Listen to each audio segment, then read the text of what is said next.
Hello everyone, welcome to the great hall J channel. अगर offline का feel online में लेना है तो यही चैनल बना हुआ है। सबसे पहले यार चैनल को सब्सक्राइब करना, वीडियो को लाइक करना, दोस्तों के साथ शेयर करना। आज हम बात करने वाले एक बहुत ही बेहतरीन topic, how to approach Newton's law of motion question. यार अगर मैं तुम मुझसे पूछोगे कि मैकेनिक्स का मेन चैप्टर, सबसे इंपॉर्टेंट चैप्टर कौन सा है, तो वो होता है न्यूटन्स लॉ ऑफ मोशन। और कई सारे बच्चों को ये समझ में नहीं आता है कि सर कंपोनेंट कब किसका लेना है, इक्वेशंस कैसे फॉर्म करनी चाहिए, ताकि हर सवाल हमसे एनएलएम का बन जाए। और एनएलएम इतना इंपॉर्टेंट चैप्टर है कि बिना इसके आप फिजिक्स में एक कदम भी नहीं बढ़ सकते। तो आज हमारे साथ बहुत सारे स्टूडेंट हैं। आज हम बहुत इंटरेस्टिंग पार्ट पढ़ने वाले न्यूटन्स लॉ ऑफ मोशन में। सबसे पहले स्टार्ट करने से पहले मैं बच्चों से जानना चाहूंगा कि कितने लोगों को न्यूटन्स लॉ ऑफ मोशन आता है, मतलब कितने लोगों को है। ठीक है सर, पता है, पहले से पढ़ा है थोड़ा बहुत। ठीक है, हाँ, एक दो लोगों ने पहले से पढ़ा है और एक दो लोगों ने नहीं पढ़ा है। ठीक है, चलो कोई नहीं। अच्छा, न्यूटन के तीनों लॉ पता है कि नहीं पता है? Law of inertia, first law पता है ना, वो सब, सेकेंड लॉ, थर्ड लॉ, ठीक है, वो तीनों लॉ पता है। चलो ठीक है, फाइन। यानी कि इनको देखा जाए तो वो तीनों लॉ पता है न्यूटन के, और बस उतना ही चाहिए, और उससे ज्यादा अपने को चाहिए भी नहीं। तो स्टार्ट कर दे सेशन स्टार्ट करने से पहले एक इंपॉर्टेंट बात, ये टेलीग्राम ग्रुप है, इसको आप ज्वाइन कर लेना, क्योंकि सेशन का पीडीएफ पीपीटी आपको यहीं पे मिलेगा।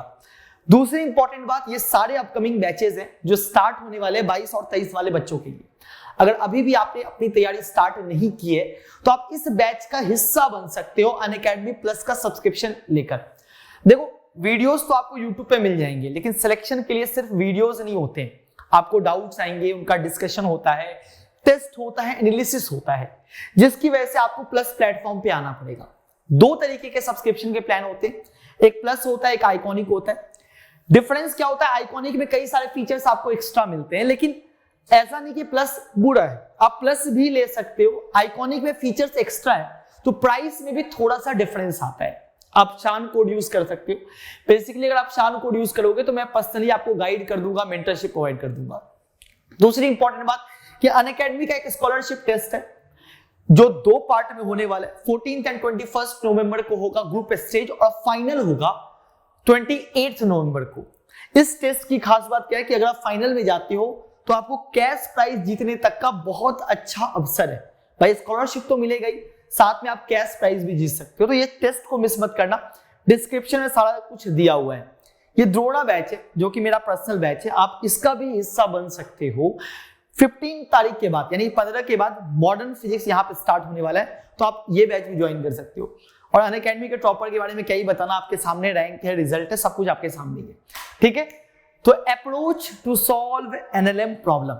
सबसे पहले मैं बच्चों से जानना चाहूंगा, जब भी तुमने एनएलएम पढ़ाई की थी या जब भी तुम आसपास देखते हो, तुम्हें ऑब्जेक्ट हमेशा दो स्टेट में दिखता होगा। वो दो स्टेट कौन कौन सा है? हाँ, इसको थोड़ा सा अच्छे वर्ड में बोला जाए तो इक्विलिब्रियम या नॉन इक्विलिब्रियम। भाई दो ही चीज है, या तो ये रेस्ट पे रुका हुआ, इसको क्या बोलोगे, किसमें? ये छोड़ दिया, नीचे आ रहा है, मतलब ये किसमें? तो सबसे पहले जब आपके पास सवाल मिलता है, कोई भी सवाल मैं देता हूं, मैं आपको कोई भी सवाल देता हूं, आपको ये पहचानना आना चाहिए कि सवाल में इन दोनों में से कौन सा सवाल है। जैसे एग्जांपल देखो, मैंने बोला एक ब्लॉक किसी टेबल पे रखा हुआ है।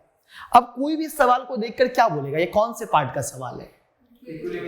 इक्विलिब्रियम का है। या फिर मैंने तुम्हें ऐसा सवाल दिया कि भाई एक ब्लॉक को दो रस्सी से ऐसे करके टांग दिया, बताओ ये किसका है? अच्छा, ये मतलब ब्लॉक ऊपर नीचे कूद फाड़ रहा है ऐसे करके। जब गले में, हार में ये कुछ ऐसे मतलब कुछ लगा हुआ है, तो क्या ये ऊपर नीचे करता है क्या? हवा चलेगा तो इतना रियलिस्टिक केस नहीं लेना है, इतना फील नहीं करना है। किस में होगा? ये भी इक्विलिब्रियम में होगा। लेकिन अगर मैं तुमसे एक दूसरा एग्जांपल पूछूं कि एक इंक्लाइंड प्लेन है, स्मूथ है, और इस एम को छोड़ दिया यहां पे, अब ये कौन सा केस है?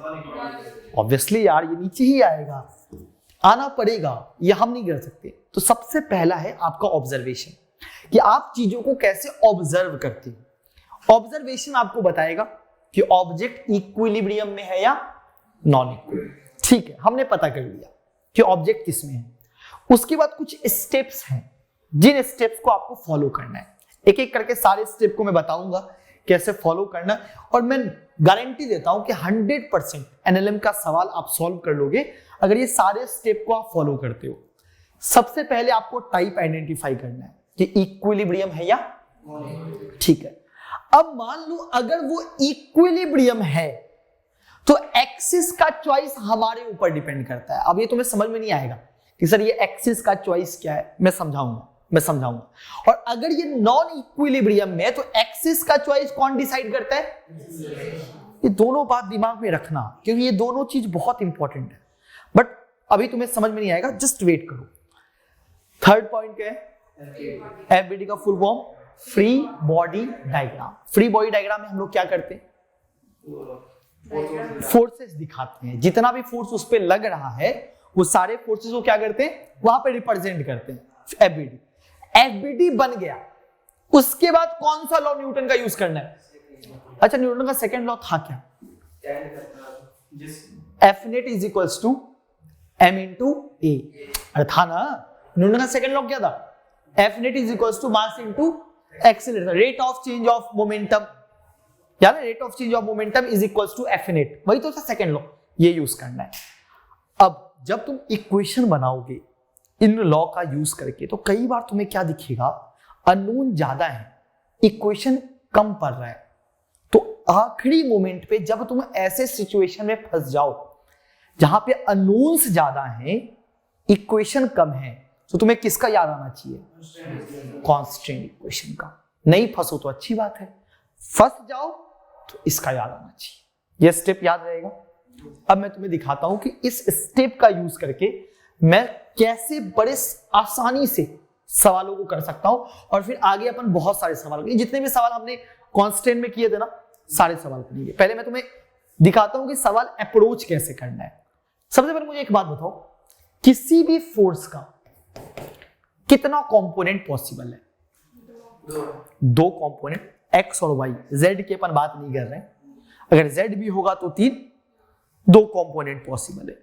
लेकिन जब हम किसी फोर्स का कंपोनेंट करते हैं तो हमें एक्सिस पता होता है कि नहीं?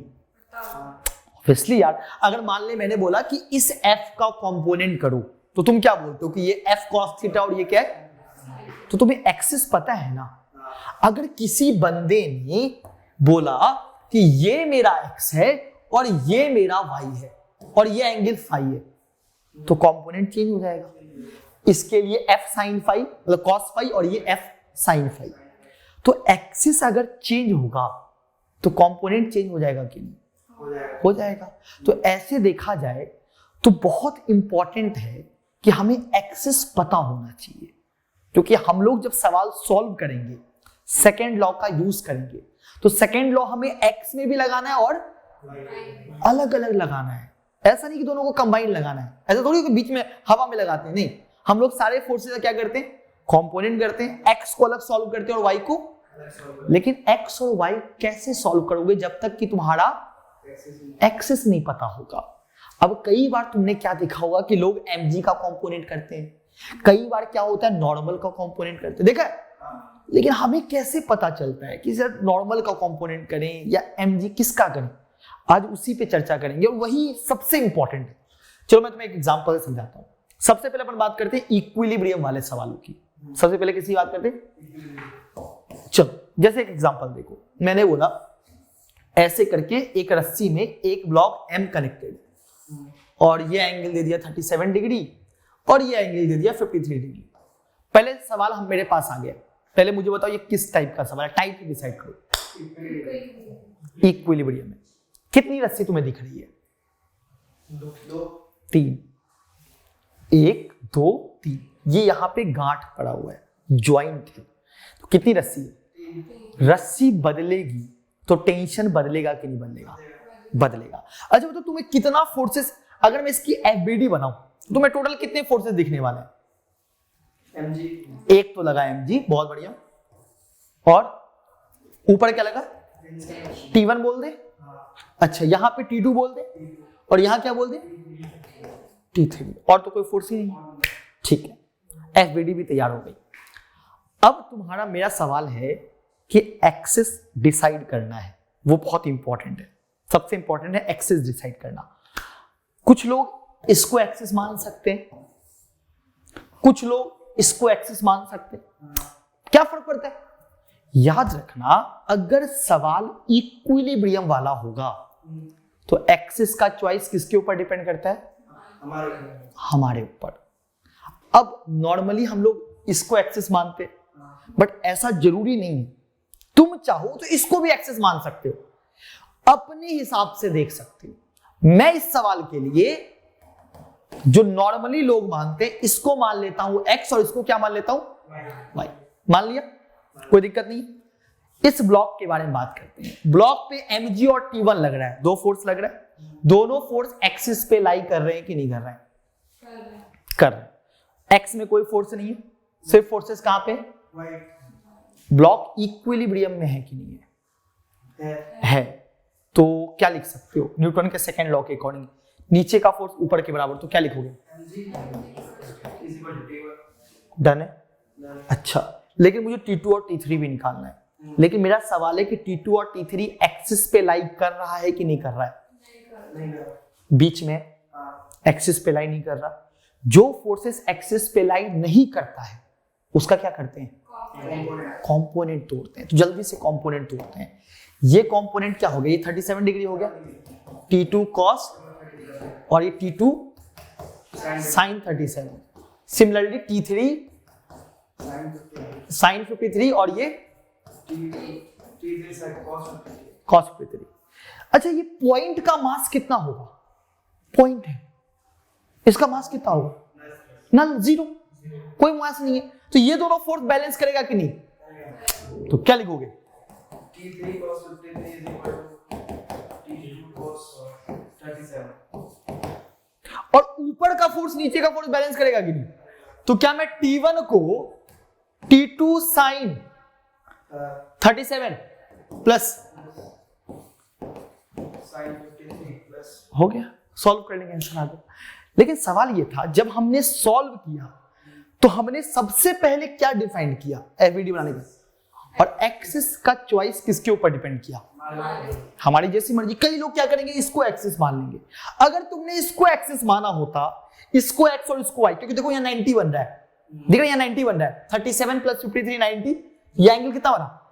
तो कई लोग क्या करेंगे, सर इसको एक्स मान लेते और इसको वाई मान लेते हैं।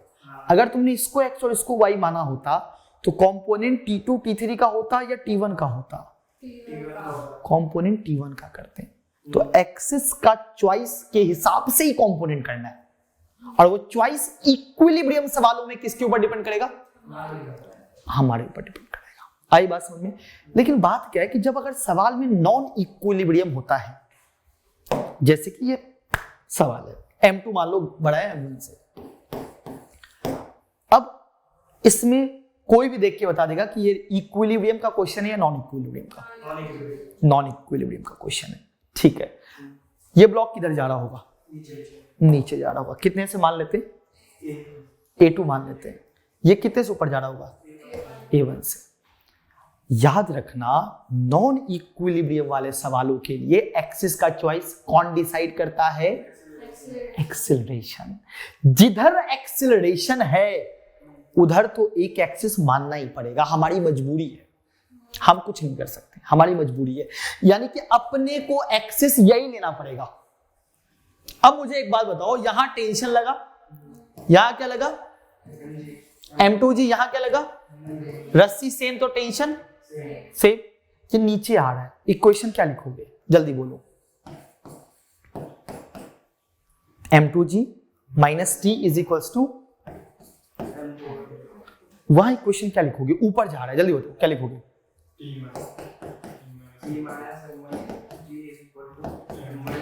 लेकिन मैं बोल रहा हूं कि तुम्हें मासेस पता है, अननोन कितना है इस इक्वेशन में?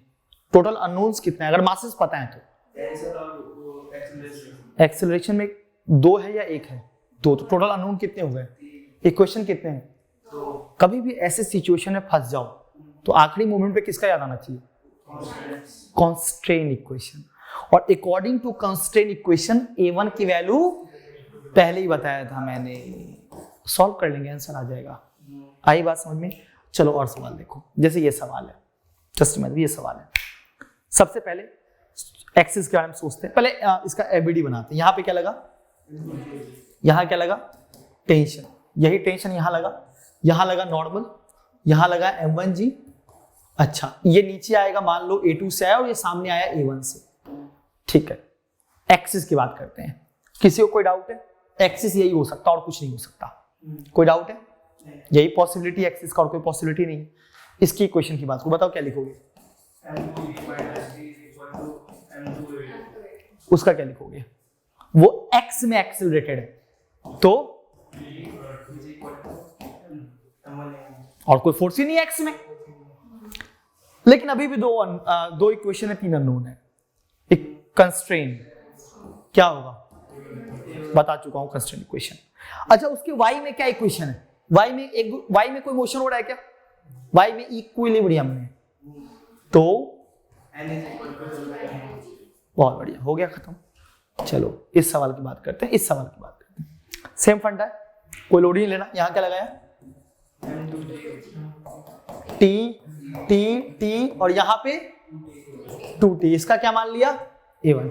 ऊपर लगा नॉर्मल और नीचे लगा, तो नॉर्मल M1G के बराबर है। पहले उसकी बात करते हैं, 2t इज इक्वल्स टू, इसकी बात करते हैं। ये भी नीचे मान ले A2 से जा रहा है, हाँ बता क्या लिखेंगे? Again 3 unknown, 2 equation. कौन सा इक्वेशन? कंस्ट्रेंट, और constraint sigma t dot a, 2t into A1 minus t into,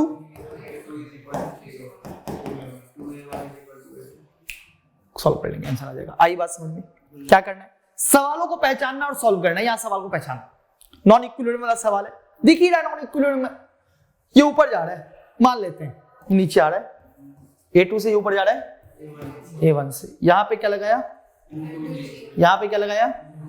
M1G, ये लगाया T और ये लगा, सॉल्व कर लोगे, छोड़ देते हैं, ठीक है। ये सवाल कितने ब्लॉक्स हैं? 3। पहले लगाना स्टार्ट करो। यहाँ पे माना T, यहाँ पे माना T, यहाँ पे क्या आ गया 2T, यहाँ पे क्या आ गया, इसका मान लेते हैं A1, इसका मान लेते हैं A2, इसका मान लेते हैं A3। ये लगा M2G, ये लगा, या M2 क्या है, M3 कर लो इसको, हाँ ये M2G और इसका मान लो M1G। इक्वेशन लिखना स्टार्ट करो। ऊपर 2T माइनस M1G, इसकी बात करो, नीचे आ रहा है इसकी बात करो, 4 अननोन, इक्वेशन 3 है, एक इक्वेशन बच रहा है, किसका, कंस्ट्रेंट। 2T ऊपर, A1 ऊपर, T ऊपर, A2 नीचे, T ऊपर, A3 नीचे, डन। नहीं आया समझ में? आ गया समझ में? ये क्वेश्चन कर लोगे, ये होमवर्क देते हैं, कर लोगे ना पक्का? ठीक है। अच्छा, इसमें क्या करेंगे ये बताओ? सेम है, कैसे करेंगे? ऊपर T, नीचे M2G, यहां T। अब मुझे बताओ ये किधर जाएगा? एक्सेलरेशन इसका इधर होगा, इसका मान लेते हैं A2, इसका मान लेते हैं A1। इधर की तरफ लग रहा है नॉर्मल और नीचे लग रहा है mg। सवाल ये है mg का कंपोनेंट करेंगे या टेंशन का कंपोनेंट करेंगे? यहाँ पे कंपोनेंट किसका करेंगे? मान लो को m1 का इक्वेशन लिखना है, m1 का हमें इक्वेशन लिखना है। पहले एक्सिस के बारे में सोचो, एक्सिस क्या होगा? ऑप्शन एक है कि ये वाला एक्सिस होगा, ऑप्शन दूसरा है कि ये वाला एक्सिस होगा। एक्सिस कौन सा होगा? एक्सेलरेशन डिसाइड करता है एक्सिस, पहला वाला एक्सिस, क्योंकि एक्सेलरेशन आगे की तरफ है। और कौन सा फोर्स है जो एक्सिस पे लाइन नहीं कर रहा है? टेंशन। तो कंपोनेंट किसका करेंगे? तो टेंशन का ये वाला कंपोनेंट कितना आ गया, और ये क्या आ गया? T sine theta plus normal mg के बराबर है, उसकी तो बात ही मत करो।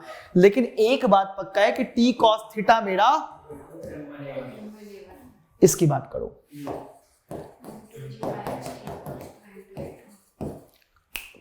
एक इक्वेशन कमी हो रहा है, किसकी बात करें? T cos theta into A1 minus T into A2। समझ में आया बात? कैसे करना। अच्छा ये सवाल है, सेम ये होमवर्क है तुम्हारा, घर से करना, घर से करना, बिल्कुल सिंपल है, दो एक क्वेश्चन सॉल्व करेंगे। अब सुनो, एक आखिरी एग्जांपल और देते हैं। जैसे मान लो तुमने वो वाला सवाल देखा होगा, इंक्लाइन प्लेन वाला, देखा है ना, इंक्लाइन प्लेन वाला, ऐसा कोई सवाल दिया हुआ है, ये एंगल मान लो थीटा दिया हुआ है, देखना और सोच के बताना। ऐसे करके मैंने सवाल को थोड़ा सा घुमावदार बना दिया। ये M2 है और ये M1 है और ये फिक्स है, फिक्स है, ठीक है। सबसे पहले इमेजिन करो क्या क्या सिचुएशन में हो रहा होगा। M1 किधर जा रहा होगा, अपने मन से एक बार इमेजिन कर लो, M1 किधर जा रहा होगा, मान लेते हैं ऊपर मान ले, ठीक है। अगर M1 ऊपर मान लेते हैं A1 से, तो ये किधर जाएगा, A2 से। अब FBD बनाते हैं, नॉन इक्विलिब्रियम का सवाल है, FBD बनाना है। टेंशन लगाया, टेंशन लगाया, टेंशन लगाया, यहां पे कितना आ गया 2T, यहां पे कितना आ गया 2G। यहां की FBD की बात करो, क्या क्या फोर्स लगेगा जल्दी बताओ। एक और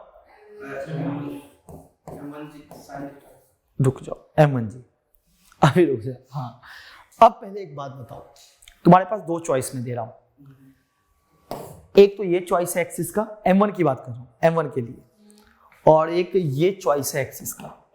कौन सा चॉइस चूज करोगे M1 के लिए, सेकेंड वाला। क्यों किया चूज, एक्सेलरेशन इस डायरेक्शन में। कौन सा ऐसा फोर्स है जो एक्सिस पे लाइन नहीं कर रहा है, M1G, क्योंकि नॉर्मल और टेंशन एक्सिस पे, और जो फोर्स एक्सिस पे लाइन नहीं करता उसका क्या करते हैं, कंपोनेंट। तो ये कंपोनेंट कितना हो गया, और ये क्या हो गया, y में कोई मोशन हो रहा है क्या, तो क्या नॉर्मल मेरा M1G cos थीटा के बराबर होगा कि नहीं होगा। लेकिन ये ऊपर जा रहा है तो T minus M1G sin theta को M1 A1 के बराबर बोल सकते हैं कि नहीं। अच्छा सेकेंड ब्लॉक के लिए एक्सिस ये वाला होगा कि ये वाला होगा, फर्स्ट वाला होगा। सेकेंड ब्लॉक का एक्सीलरेशन तो ऐसे हो रहा है ना, तो ये एक्सिस, और सारे फोर्सेस एक्सिस पे लाई कर रहे हैं, कोई कंपोनेंट करने की जरूरत ही नहीं पड़ी। सीधा क्या लिखोगे इक्वेशन, जल्दी बताओ।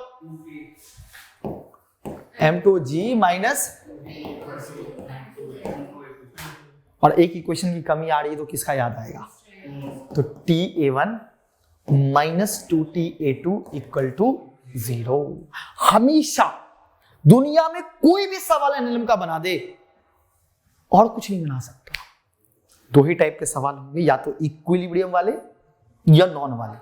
हमेशा याद रखना, इक्विलिब्रियम वाले में तो एक्सिस तो तुम कुछ भी मान लो, एक्स को अलग सॉल्व करना है, वाई को अलग सॉल्व करना है, सबको तोड़ ताड़ के सॉल्व कर लो। लेकिन जब नॉन इक्विलिब्रियम वाला सवाल आता है तो एक्सिस का चॉइस आप हमेशा किसके ऊपर डिपेंडेंट रखो, अब कई लोग बोलेंगे सर क्या अगर मैंने ये माना होता है एक्सिस को तो क्या मेरा आंसर नहीं आता, नहीं आता। बट पता है क्या करना पड़ता, फिर हमें एक्सीलरेशन का भी कंपोनेंट करना पड़ता। नहीं आया समझ में, तो कॉम्प्लेक्सिटी बढ़ जाती सवाल को करने की। सवाल बहुत कॉम्प्लेक्स हो जाता, कर तो लेते तुम, कॉम्प्लेक्स हो जाता। इसीलिए सबसे आसान तरीका क्या होता है, बिल्कुल स्टेप वाइज चलना है। प्रॉब्लम को आइडेंटिफाई किया, इक्विलिब्रियम है कि नॉन इक्विलिब्रियम है, एफबीडी बनाया, एफबीडी बनाने के बाद एक्सिस के बारे में सोचा अकॉर्डिंग टू द एक्सीलरेशन। जो फोर्स एक्सिस पे लाइन नहीं कर रहे उनका कंपोनेंट कर दिया, इक्वेशंस फ्रेम किया यूजिंग सेकेंड लॉ, और हमें दिखा कि आखिरी में एक इक्वेशन की कमी आ रही है, कांस्टेंट इक्वेशन के बारे में सोचा, सवाल बन गया। हर एक एनएलएम के सवाल में यही करना है। तो ये अप्रोच होता है, एनएलएम ही नहीं, दुनिया का कोई भी नॉन इक्विलिब्रियम वाला सवाल रहे उसका यही अप्रोच होता है। बोलो आ गई बात समझ में, क्या करना है, बिल्कुल फंडा क्लियर है, ठीक है, कोई डाउट, पक्का, ठीक है। तो एक बस आखिरी सवाल ये कर दो, जल्दी से कॉपी में सॉल्व करो, मैं चेक करूंगा, फिर अपन सेशन एंड कर देंगे। जल्दी से ये करो, इक्वेशन सही बनाओ, जल्दी से इक्वेशन सही बनाओ।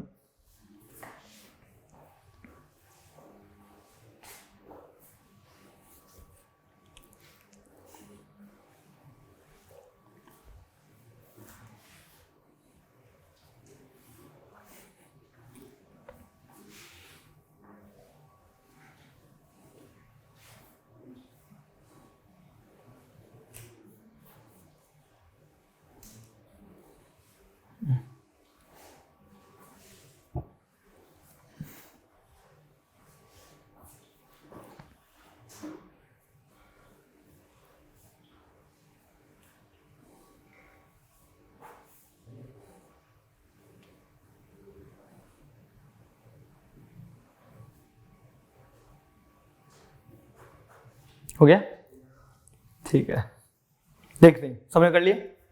देखो सिंपल ही है यार, क्या ही करना है इसमें, यहाँ पे लगा दिया M2G। बस हमेशा FBD में कोई फोर्स छोड़ मत देना, अगर तुमने फोर्स छोड़ दिया ना सब गड़बड़ हो जाएगा। एक ही रस्सी है T और यहाँ पे 2T, ठीक है, इसका मान लेते हैं A2 और इसका मान लेते हैं A1 मान लेते हैं, तो बस हो गया यार। क्या हो जाएगा 2T माइनस